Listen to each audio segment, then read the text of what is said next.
आदमी ऐसा आदमी ना रस्सी ले बड़ी रस्सी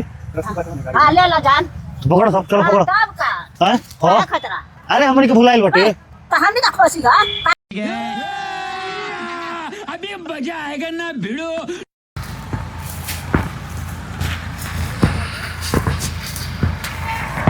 आओ अरे आओ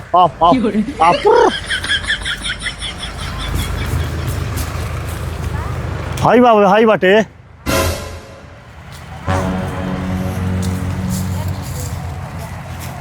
तनी आइए चाची पकड़वा दियो पकड़ ला हाई है हां तो पकड़ ला पकड़वा ना दो हां तो पकड़ पकड़ का है अब ना तहार हो तो पकड़ हम ना चलाओ चरावनी बस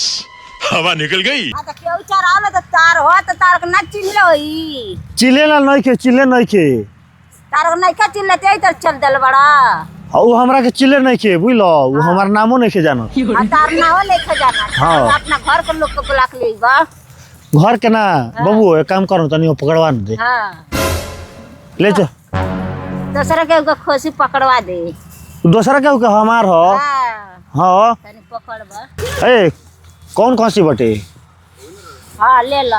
हैं फोटो देखा था फोटो वहाँ देखिएगा ये फोटो कहाँ ले बने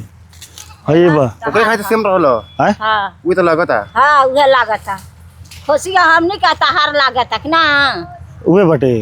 आदमी ऐसा आदमी ना रस्सी ले बड़ी रस्सी रस्सी बटवा निकाल हां ले ला जान तो पकड़ सब चलो पकड़ तब का हैं क्या हां खतरा अरे हमन के भुलाइल बटे तो हमनी का खोसी का काहे बात मानता दू कान बा कान बचा दू गई आंख बा हां ये हो ये बटे पिटा जम घरे में कहत नहीं भैया हां लाल तोरा के ये सब ना देवे नी कोनो बकरी उकरी चराए के खसी अब होसी हमने हाकत नहीं बात तो एकदम कथि कर दी कुल हौला बाड़ा जाए तोरा पकड़ ये चलो का हो चला लेके हमनी का बकरी है का पकड़बा हो अरे भाग गई के चल दादा बतिया काहे ना खमाना भाग के चल आइल बिया